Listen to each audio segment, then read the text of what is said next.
Wuthering Waves copied Genshin, Genshin copied Breath of the Wild, well, Tower Fantasy copied Genshin's whole flow, and is currently on life support. But damn near every gacha's copied Genshin after its release, dubbing the term Genshitification.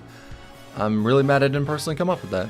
But what I'm trying to say is that every day I see people talk about X gacha copied Y. Oh, Enfield was reworked to have Genshin light combat, because Genshin was definitely the only gacha to make team-oriented action a thing. And any gacha that has a sad story copied Honkai Impact, because Honkai Impact made depression.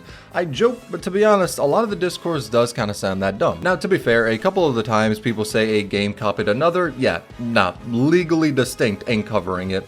Like how a bit ago NetEase copied Genshin's Natlan theme basically one-to-one, and in response Genshin commented with the link to Natlan's official theme, clowning on them. Then later NetEase apologized for copying it. However, with a case like that, it's pretty minor, all things considered. And most of the time people talk about copying, it's not even close to that. The majority of the time it's mainly just pointless fan wars, nothing actually serious and definitely not something that is actually a copy. So what about times where stuff has fully and entirely been copied? Not little things here and there that largely you could chalk up to inspiration.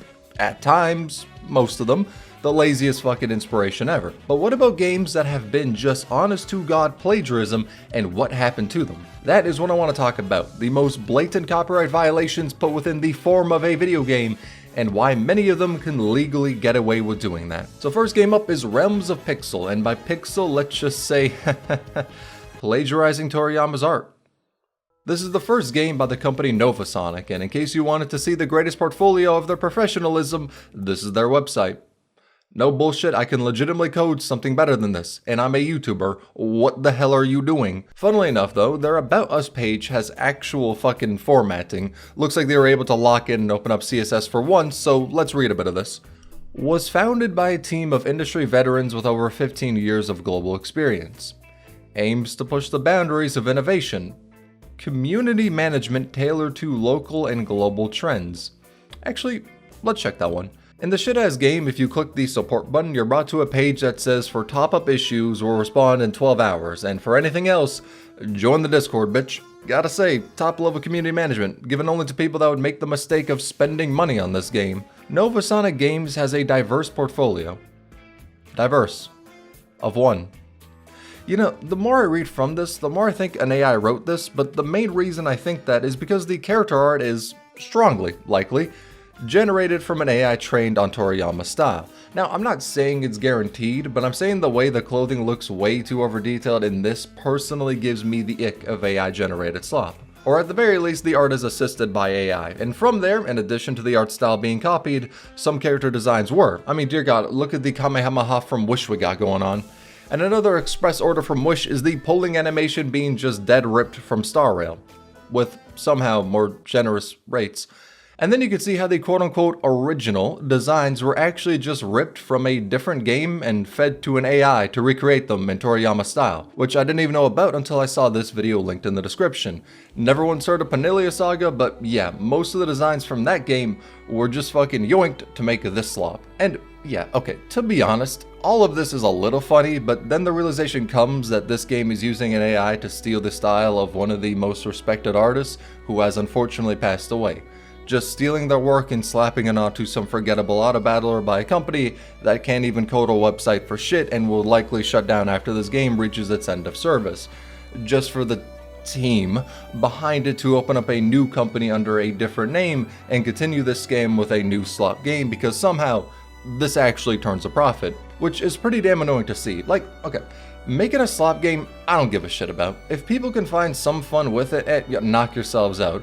But it's a disrespect towards the artists, both those of the game which was copied and Toriyama, that is pretty infuriating. Which is why probably a good amount of people would want to see them sued, some punishment for doing this shit.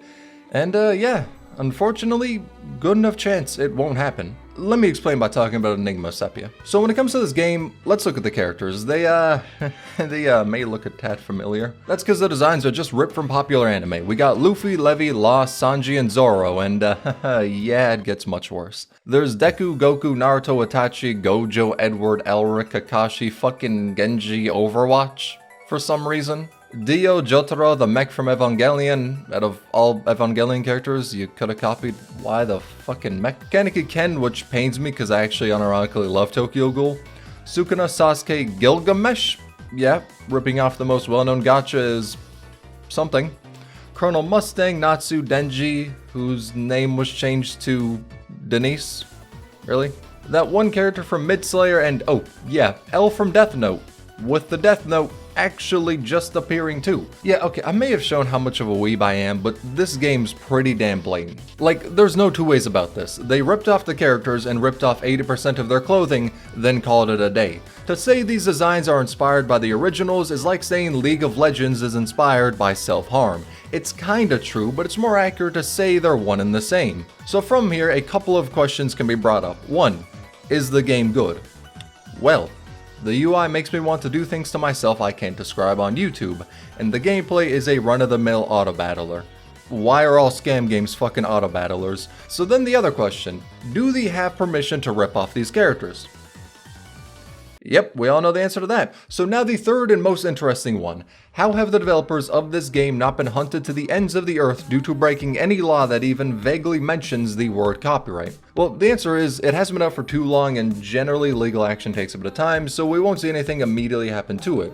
But I did wonder how well of a case could be put against this game, so I decided to look into the developers of it, Unicorn Whale Technology Limited. Dog shit name. Now, to everyone's surprise, this is the first game they've made. They're based out of Hong Kong and the company is fully registered and everything, so it's not exactly like they're fucking off in the northern wastelands making this game god knows where. Hell, looks like they registered the company back in 2020, now releasing the game till 5 years later. For the sake of their pride, I will assume they did not spend all 5 of those years working on this shit, but there's nothing really shady about the company. It looks all above board. Surprising considering the game, but yeah. So when it comes to the chance of them getting sued directly for copyright infringement, there's actually a good chance they don't. As wild as it is to say, there is a very good chance they don't get sued for copyright infringement. Now, I'm not a lawyer, so I won't sit here and say it's guaranteed they won't, but I do think the chance is relatively small, for a couple of different reasons.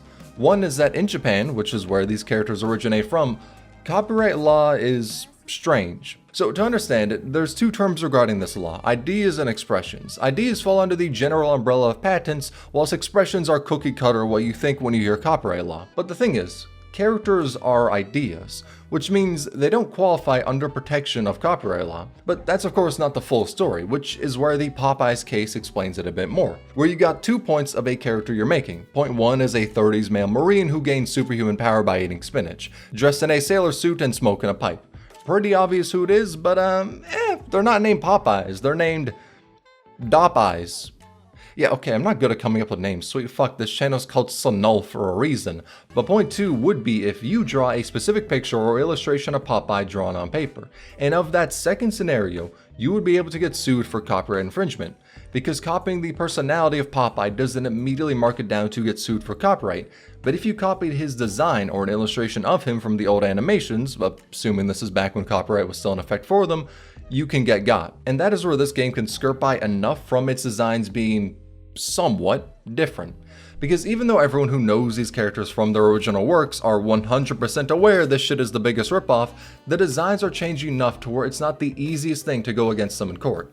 And I'm particular with that wording, not the easiest thing, because again, I'm not going to sit here and pretend I know everything in regards to foreign copyright law, because there are some other routes like maybe trademarks I could help with suing, but this brings me to point 2. Is it even worth it? The game company that makes this game is small as hell, they're pretty much a startup. What would the companies really gain by smacking them around in court?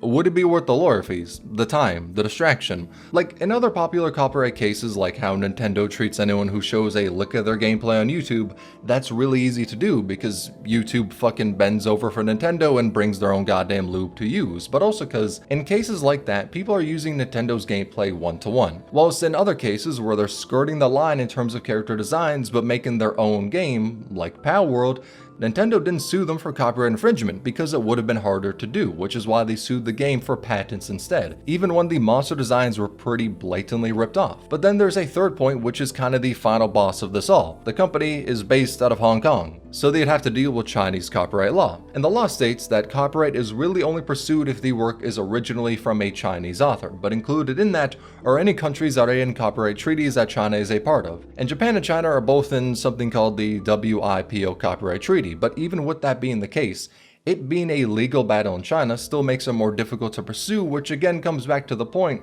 where it's not really worth it to go after the game. Can the company sue it? It's not impossible. Aiming for directly copyright can be difficult due to how the law of that's set up, but there's probably some other avenues they can go through. Hell, to be honest, if they really cared, they could sue this company and waste their time in court to where the developers would just rather change whatever character is getting them sued. I mean, let's say female Gojo gets them sued and they decide to change Gojo's design so they don't gotta spend so much time and money in court. What did that lawsuit actually do? I mean, yeah, it got rid of the ripoff, but you know what else it did? Gave the game free advertising, because Jujutsu Kaisen is popular as hell, and a lot of news outlets would be talking about this lawsuit and indirectly advertising the game in the process. Unless they could get the entire game shut down, a lawsuit would have some benefits for the company. And that's why it's not really worth the cost, which explains why enough of these situations pop up, because a lot of the time, the companies just don't want to deal with it. So can the game be sued? More than likely, but I don't know which company would waste the time. But I mean, yeah, they pissed off like 40 different IPs, so maybe one of them cares enough. And the same goes with the company that couldn't even make a decent webpage. The chance they're getting sued is also unlikely, as unfortunate as it is to say. But those games copied primarily for designs. The gameplay was, I struggle to say original or anything like that, but it wasn't ripped off like the character designs were. However, what about a game that copied from some of the biggest IPs in gaming? Enter Duet Night Abyss, which had its closed beta recently, which I got invited to. Unfortunately, that beta ended much quicker than I thought it would, so I got no footage of the game. Which is why I will be using my friend Ebby's footage. So if you see a gremlin in the bottom left corner of the screen, that's why. But what were the games that copied? Warframe and Honkai Star Rail. Mainly Warframe. For Star Rail, they really only copied legally distinct Belobog. There's absolutely zero relation to that one town found in Honking of Star Rails. This is a totally unique experience found within this game that is a pinnacle of developer integrity, where originality is valued above all else. So yeah, bullshitting aside, they ripped off the starting town of Star Rail for the starting town of their game, which, don't know why the fuck you do that, to be honest. We already got Mihoyo fans crying for a lawsuit when a different gacha's character has the same shade of hair color as one of the generic ones Mihoyo pumps out. Why would you actually rip off something from their games, minus the UI every gacha rips that shit off? But as funny as legally distinct Belobog is, there's something that is far worse in the game, and it's how the gameplay of the game and combat missions are literally ripped from Warframe. I would say 1-to-1, but they actually just made them worse. Now, in case you do not know Warframe as a game, don't worry. This shit is so obvious to where if you have anything north of an American level education, it'll be plain to see. Take survival missions. In Warframe, you need to survive for the allotted time, and if you stay for longer, you get more rewards. But the catch is that there's always life support decreasing. If that gets to 0, you die. So you kill enemies and take the life support they drop, or use the little canisters to get some more. How's it done in Duet Night Abyss? The exact same. Exterminate missions. You go out and kill enemies till you're done. The exact same in Duet Night Abyss. Honestly, only difference is in Warframe, you generally move throughout the map as you kill stuff to get some different views as you do that. But in Duet Night, the enemies basically just spawn in your face, so you can pretty much just stand in the same spot for most of the mission. Capture missions, you kill a target and capture them. The exact same, even down to the animation, in Duet Night Abyss. Character designs, some of the frames were just ripped off, same with weapon designs, fucking shooting feel and equipment loadouts too, yet they made them worse. Bullet jumping, an integral part of Warframe's movement made from a bug that became a feature and is beloved by the community. They ripped that shit off, but made it slow as fuck. The game has very blatant rips from Warframe, like the end mission UI as well, but no love is put into any of it. When I heard of the game, I thought the people who made it were passionate about Warframe, loved the game, and wanted to make their own creation like it. But it became apparent that they didn't take inspiration from Warframe, they took ideas and half-assed them, to where I don't think they had any care for Warframe or wanting to make a game like it, but viewed it as a place to rip ideas off and create their own worse version. Which then brings up the question of inspiration versus plagiarism. where does that fall on this line given how the game is? Yeah. Now, I feel like there's no easy answer that everyone can come to for this, but to me personally, the line is purely drawn by how much you improve the idea and how specific that idea is. It's like Lies of P. Yes, it's a Soulsborne game, but aside from that general framework, it does most other things unique. But for Duet Night Abyss, it copies movement and game modes and hell everything I already said, but never improves upon it. It's just worse, feels like a knockoff in its very particular things. Not only it being in the same genre is where the similarities are, instead, a laundry list of the core mechanics are what's copied. But if instead they took the missions in Warframe as a general framework but put some big spin on it that actually changes it, then it can stand on its own. It wouldn't feel like plagiarism. To me, that's where the concept changes, how broad of an idea is being used and how much are we changing that. Like calling Genshin a Breath of the Wild copy.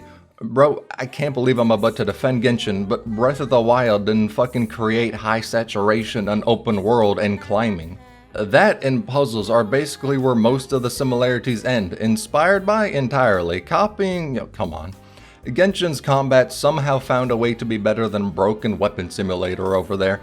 I just don't really get actually calling Genshin a ripoff Breath of the Wild, because true honest to god ripoffs are something not a lot of people would play. But I mean shit, enough would play it, and that's really all you need, enough people to turn a profit. And that idea makes some people create these games to get easy enough money.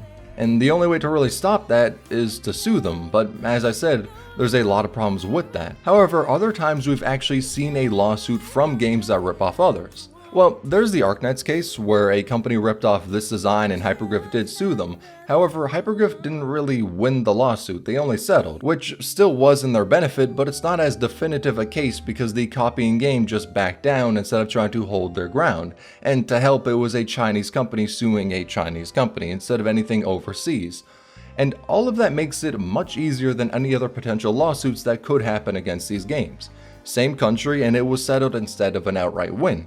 So basically, the company said, yo, shit, my fault, before it really became a gigantic lawsuit. Which really only happened because Hypergriff gave a damn. Most would have ignored the game, but Hypergriff was not having it. But is there any really aside from that, especially any examples overseas? Well, there's a pretty interesting one. Back in 2019, Blizzard, the totally normal company that did not track employees' health to fire them if they got pregnant instead of paying maternity leave, saw that a Chinese game called Glorious Saga was copying Warcraft. From the gameplay, it's pretty apparent how dogshit this game is. Now, Blizzard decided to sue, asking for $150,000 per infringed work and would have them pay for their attorney fees. And the big thing that was ripped off is the character designs, and some of them are directly named after the same characters in Warcraft. But honestly, it's much worse than that. Because Blizzard went on to say, every monster, creature, animal, and vehicle in the infringing game was copied from the Warcraft games. Weapons, amulets, and other objects were taken straight from the Warcraft games without pretense. Audio cues and sound effects from the Warcraft games were reproduced for the infringing game. So basically, this piece of shit was crafted by a team that never once heard the word law before. And from what Blizzard said, ripped damn near everything off. Hell, even the icon for the game was a little different than the Battle of Azeroth. So this lawsuit was filed August 16, 2019, and then that same year, 13 days later, the game was taken down. Citing irresistible reasons. We can probably fill in the blanks. And 4 hours after they posted that, they shut down the servers. So this lawsuit actually won. It was so threatening to where they decided to just stop the game so Blizzard didn't win the lawsuit and they wouldn't have to pay probably millions. And its effectiveness 100% comes from two places. One, Blizzard has the money for this, and two, this was the most blatant example in this video. Like, they come out saying this game lacks the concept of a fiber of a shred of originality in it. Everything is copied from Warcraft. And somehow the idiots making it didn't once think to really spice stuff up in a meaningful enough way to really change it. Like, I don't know, maybe not giving some characters the same fucking names? But this example proves that if the case is bad enough, it is far from impossible to sue for copyright infringement. But to be honest, if you are an idiot and change up enough, people will know it's a copy, but legally you can get away with it. But there is one last situation I want to talk about that is a little different, but I feel like with a topic like this, it's going to be brought up one way or the other. Project KV. This game was originally seen as a spiritual successor to Blue Archive, Red Archive if you would. And that's because yeah, it's similar, like the world and everything is clearly influenced by Blue Archive, but it also had former Blue Archive devs who left Nexon working on it. And it was set to release about a year after the announcement of the game, which made people wonder if they worked on the game while employed by Nexon. But at that time, it just seemed like legally distinct Blue Archive, made by people who left the company. Fast forward a bit though, and Project KV is shut down. People think it's because Nexon was threatening legal action. The reason probably being copyright infringement or something like that, given how everyone knew it was just Red Archive. Then fast forward again, and the police raided the building of Dynamis 1, the studio that was making Project KV. And the reason was because turns out, Project KV was originally an idea Nexon planned to make themselves, but Dynamis 1 stole it. It was a private project stolen and planned to be made into its own game by devs that left the company. It was called MX Blade at the company, and the developers that left used information about MX Blade to make Project KV. So I suppose within that sense, it's a ripoff? But instead of taking something that's established, they took a private project and basically made it their own and planned to release it before the original could get out. Which is why Nexon had the police raid the building for the leak of unauthorized data. Then Nexon confirmed that the core personnel of the project actually prepared to make Dynamis 1 as they were being employed by Nexon. And in case you didn't think it could get worse, they even had specific plans to damage the future of Blue Archive. All of that broke the Unfair Competition Prevention Act. Now the lawsuit is still ongoing, but if Nexon was not lying when they said all of this, yeah, they're looking pretty cooked. Discounting how they've already had the project shut down and been raided by the police. But those two would be the only examples I could really find for ripoff games being sued and shut down. Project KV being a bit different, but I still think if I didn't mention it, people would have been wondering where it was. Now, the thing with these ripoffs is, yeah, no one's making them thinking they'll rake in $1 million from this shit. But they make them and know if you gender bend like 99% of the most popular anime characters and make them gooner bait, someone's probably gonna find it funny enough to bite. Then on a bigger scale, games like Duet Night Abyss come along and go, damn, Warframe's pretty successful. What if we just did what Warframe does for a gacha game? These systems are already pretty well tested in the market, so you know they're doing at least something right, and if you copy that, you can catch that same lightning in a bottle. Originality can help a game prosper. Fuck, it can create a genre of its own, but originality is also really risky. Sometimes you see new companies spring up like Hypergriff, where a team of very talented and passionate people come together to make a game they love. And from there it can grow into something huge, a fucking tower defense gacha game. Before Arknights existed, that concept wasn't the most appealing to people. Not to say it didn't exist, but to say that the concept wasn't as mainstream as any other genre you could have as a gacha game. And hell, not even that, a game in general. Tower defenses are kinda dying out, but the risk was taken and a very successful game was made from it. Unfortunately, Yoastar had to be the publisher, but, can't win everywhere in life. But that's what I mean. Originality will beat any cash grab, but the risk you take with it, when the opposite of just following a basic guideline on what works in a game, makes people not want to pursue original ideas. The fact ripoffs are profitable, paired with the reality that most of these cases don't result in a lawsuit, are why we won't be seeing a decrease in these types of games. Hell, AI probably made it easier because now slop companies can generate the art for the game, any translations, and hell, honestly, maybe even the coding to a certain extent. Though with that one, I doubt any slop games are coded with just AI because it may work for little things in coding, but on a scale like a game, that shit's failing somewhere. And if you don't have someone who could recognize where the AI fucked up, you're screwed. But it is a reality that with time, we'll only be seeing more of these games pop up, and upping copyright laws to combat them would be a bit worrying because if you make the law too broad, then companies might just use it to bully small games that are doing good. So it's a pretty complicated situation all around. There's no one easy answer. The only thing I know though is that if a ripoff game ever ends up including all of my favorite IPs at once, not gonna lie, I'm dropping all of my morals on that same day to play the fuck out of that shit. I am not sorry.